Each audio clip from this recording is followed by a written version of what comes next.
अस्सलाम वालेकुम दोस्तों, मैं हूं सईद उमर फारूक अपने चैनल नंबर स्पीक्स की एक और एपिसोड के साथ आपकी खिदमत में हाजिर हूं। दोस्तों, आज की एपिसोड हज से रिलेटेड है और आज मेरे पास आपके लिए बहुत शानदार खबरें हैं।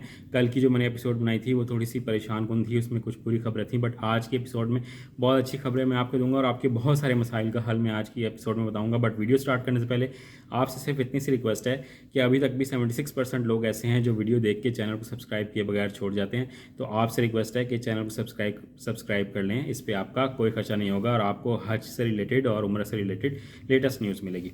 तो बात कर लेते हैं सबसे पहली खबर की। वो ये कि जिन लोगों के पासपोर्ट रिन्यू होने के लिए गए हुए हैं, ठीक है, तो अगर उनके पास पासपोर्ट की जो स्लिप है यानी कि रिन्यू होने के लिए जो स्लिप वो देते हैं, तो उसके बिहाफ पर भी आप हज के लिए अप्लाई कर सकते हैं। सिर्फ कंडीशन ये है कि 18 मई तक आपका पासपोर्ट रिन्यू होके आ जाए। सबसे बेहतरीन खबर ये है पहली। जो दूसरी अच्छी खबर है वो ओवरसीज़ पाकिस्तानियों के लिए है कि वो लोग भी हज के लिए अप्लाई कर सकते हैं और वो फ़ौरन अपने तमाम डॉक्यूमेंट्स, जिसमें पिक्चर्स हैं तकरीबन 6 पासपोर्ट की यानी कि जो कॉपी है वो CNIC की कॉपी और तमाम डॉक्यूमेंट्स जो रिक्वायर्ड हैं वो भेजें और टोकन मनी पे करें, ठीक है। और उसके साथ एक एप्लीकेशन वो ज़रूर लगाएंगे कि जिसमें वो ये रिक्वेस्ट करें कि आप हमें हज की लास्ट फ़्लाइट्स में हमें जगह दें, ताकि वो हज के बिल्कुल ऑपरेशन के जो आखिरी फ़्लाइट्स चल रही होंगी उसमें उनको जगह मिलेगी। सिर्फ कंडीशन ये है कि 20 ज़िकत से पहले पहले उनके जो पासपोर्ट हैं वो जमा करवा दिए जाएं वज़ारत हज और उम्रा के पास, ताकि उनको वीज़ा लग सके। और इसकी रिस्पॉन्सिबिलिटी उसी एप्लीकेंट पर होगी जो हज के लिए अप्लाई कर रहे हैं, ताकि अगर लेट हो जाता है तो और वीज़ा नहीं मिलता तो वो उसके खुद ज़िम्मेदार होंगे।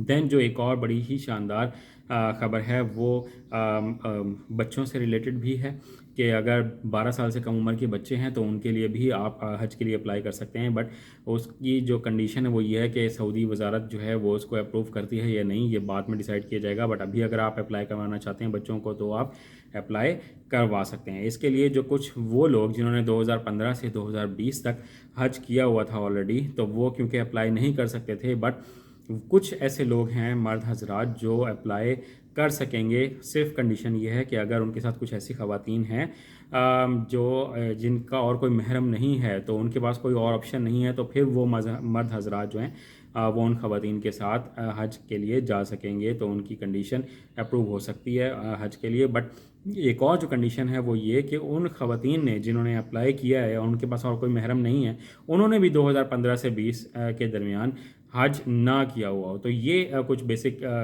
अच्छी खबरें हैं और कुछ रूल्स हैं जो मैंने सोचा कि मैं आप लोगों को ज़रूर बता दूं। और आज 11 तारीख हो गई है, लास्ट आज का दिन मिला के कल और परसों का लास्ट डेज बन जाएंगे दो। तो आपसे रिक्वेस्ट ये है कि जल्दी जल्दी अपना काम कंप्लीट करें और 50,000 रुपीज़ जो टोकन मनी है वो पे करें, ताकि आपको कोई और प्रॉब्लम फेस ना कर सके। कोई क्वेश्चन हो तो आप कमेंट सेक्शन में पूछ सकते हैं। चैनल पर अगर नहीं है तो चैनल को सब्सक्राइब कर लीजिएगा। अपने घर वालों का बहुत ज़्यादा ख्याल रखिएगा। अल्लाह हाफ़िज़।